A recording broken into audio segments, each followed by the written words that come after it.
welcome to Thalina. Luxury is often not just about what is expensive. Luxury is a symbol that commands respect when seen, creates a sense of achievement when owned, and promises security when visible. A bag, a watch, a car, a brand label, each represents more than a simple object. Because luxury is rarely about the object itself, but about the feeling it creates. In the modern world, the question, "Who am I?" is increasingly answered through, "What do I own?"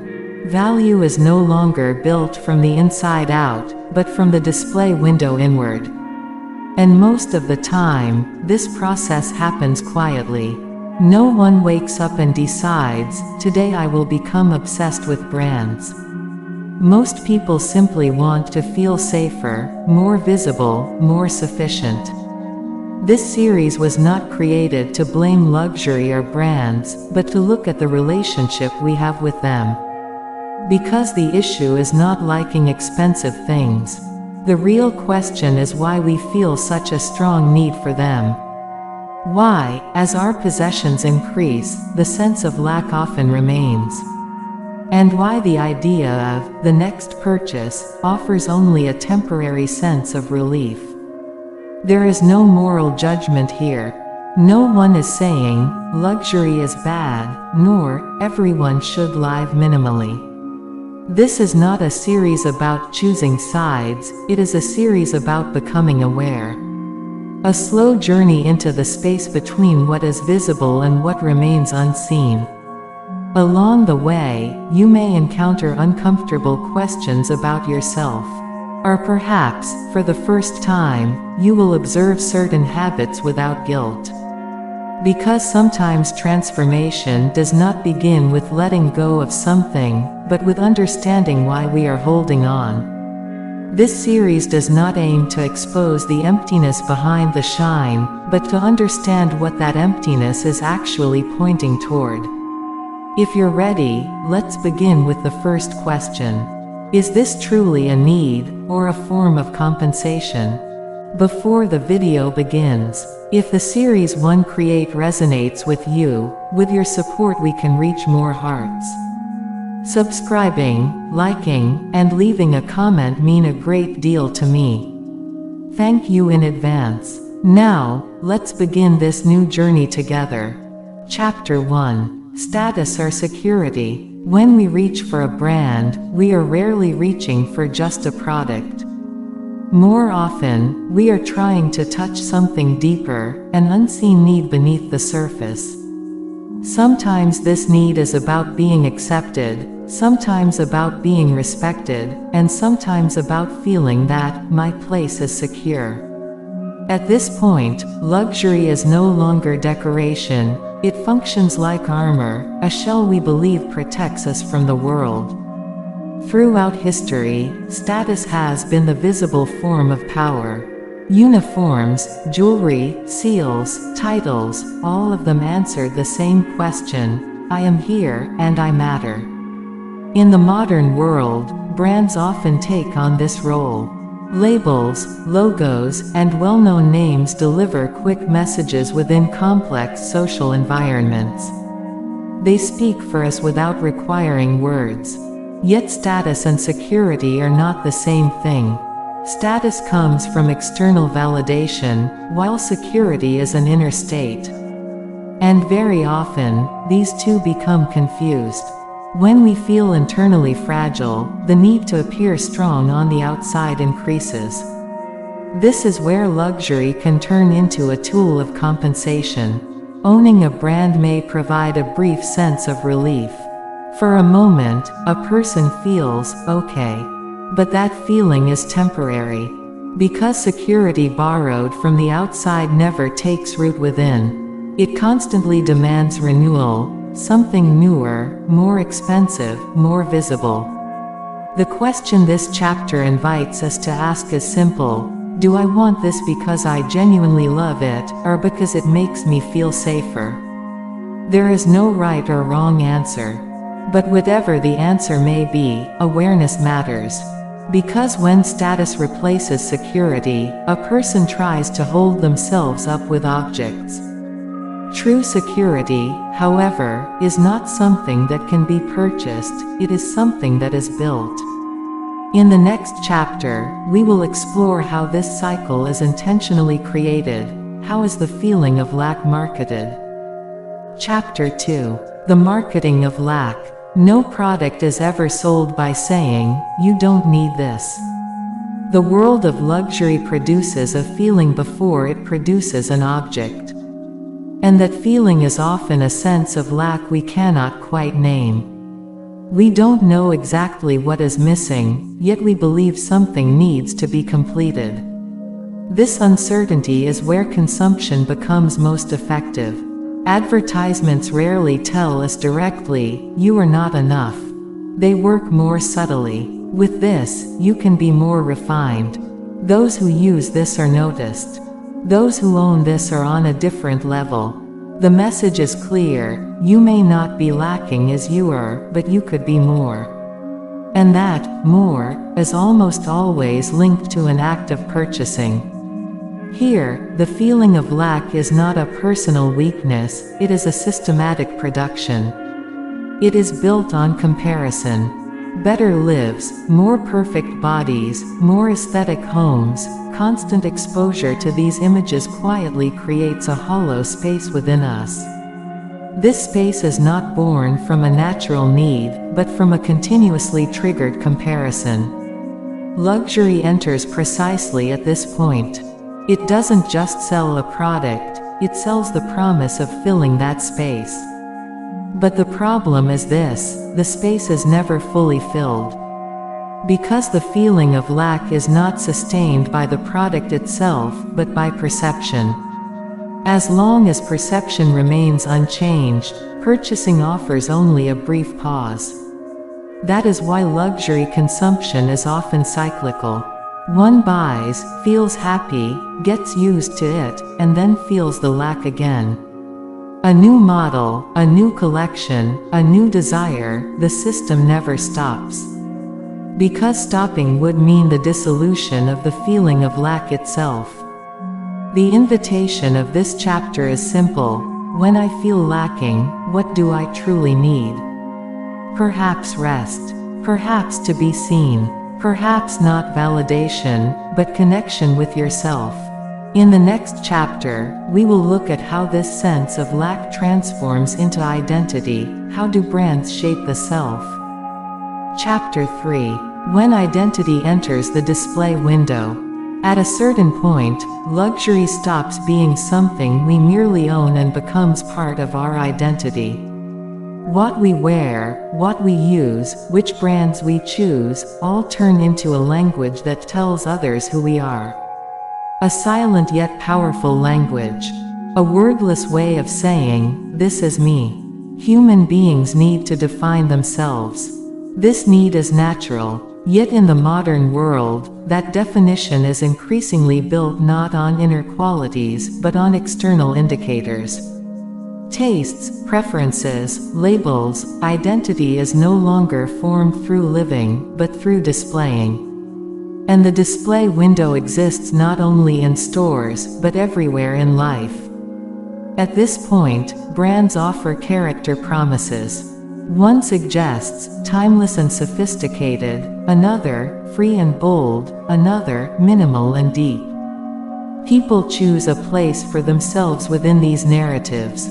What they are actually choosing is not a product, but a story they want to belong to.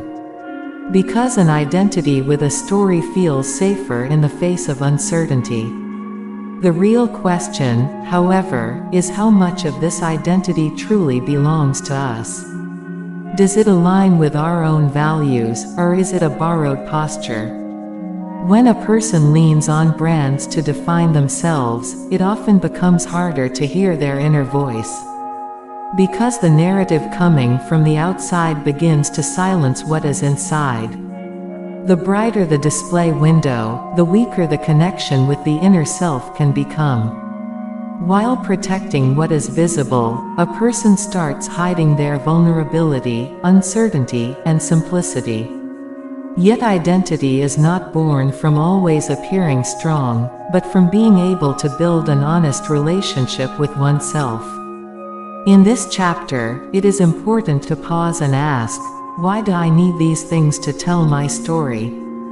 This question carries no accusation. It simply calls for awareness.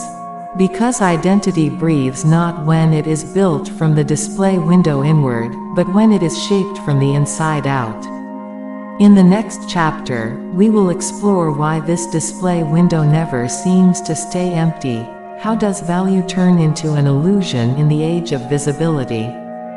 Chapter 4. The illusion of value in the age of visibility. We have never been this visible, and we have never questioned our value this much. Being seen, being noticed, being liked have become the silent units of measurement in the modern world. Value is no longer something that is felt, it is increasingly lived as something that must be proven. Social media has accelerated this need for visibility. Lives have turned into stages, people into display windows.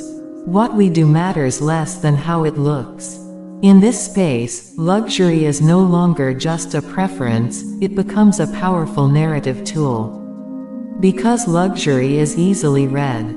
In a single image, it delivers messages of success, refinement, and exclusivity. Yet visibility and value are not the same. Visibility is an external flow, value is an internal state. And when these two become confused, a person finds themselves in a constant state of self-justification. Looking better, receiving more approval, presenting a more impressive life, this effort is exhausting. Because there is no point of satisfaction. In this environment, luxury functions like a shortcut. Instead of the inner value built through time and effort, it offers a purchasable symbol. It works, for a while. Then the bar rises. Because comparison never stops. Someone else's display window is always a little brighter. At this point, value stops being an inner quality and turns into a performance that must be continuously updated. A person no longer feels sufficient as they are, but only as sufficient as the image they present. And this is the most fragile form of value. Because one day, when there is nothing left to share, value itself seems to disappear. The invitation of this chapter is quiet. Does my value still exist when no one is looking? If the answer feels unclear, the problem is not you. It is the system that convinced you otherwise. In the next and final chapter, we will explore a possibility beyond this cycle. What is silent wealth, and why is it invisible?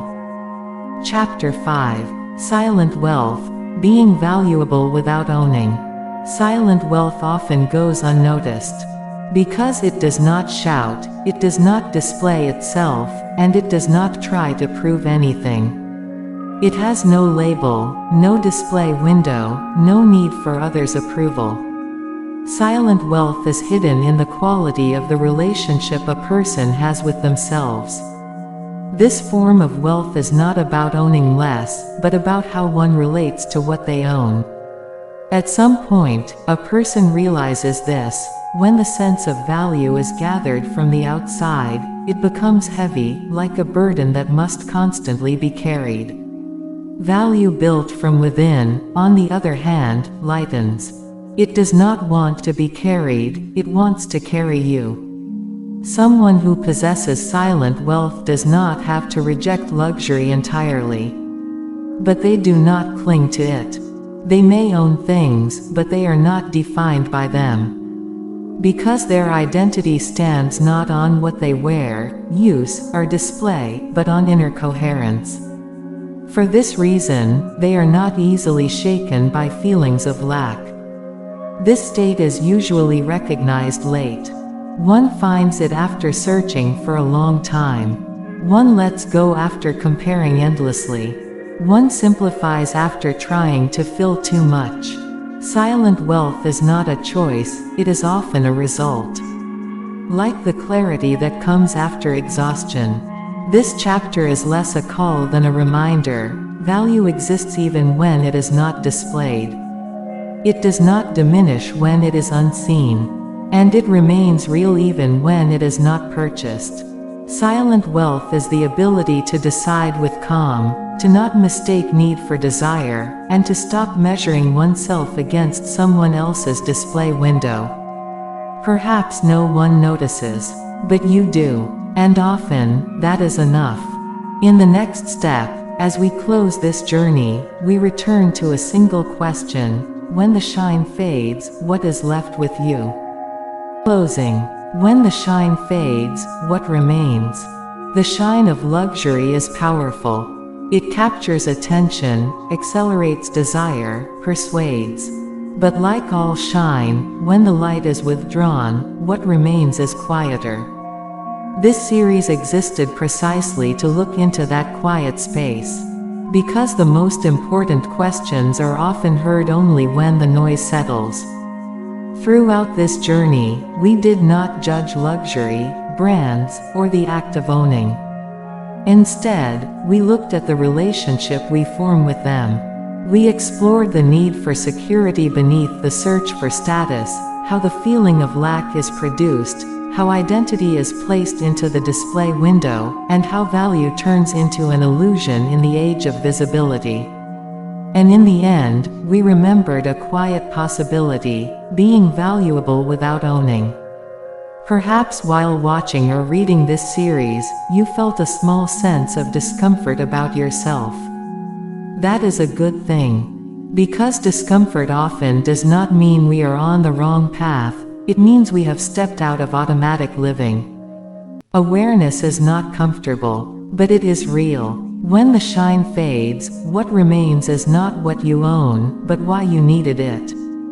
What remains is the relationship you have with yourself. Whether you can still feel valuable when no one is watching. Because true wealth is not measured by applause, but by an inner sense of sufficiency. Perhaps some habits will not change. Perhaps some choices will remain the same. And that is not a problem. Transformation does not always happen through dramatic breaks. Sometimes it is enough for a single sentence inside us to change places. When "I need more" is replaced by "I am already enough," the world stays the same, but your stance within it changes. This series ends here, but the question may stay with you. Is this truly a desire? Or the voice of another need asking to be heard? Do not answer in haste. Wait in silence. Because some answers do not come from shine. They arise from stillness. Remember, life is whispering to you. When you dare to listen to your heart, paths begin to open. Until our next meeting, stay with light in your heart. I am Thalina, a fellow traveler walking toward the same dream. Under the same sky, with you.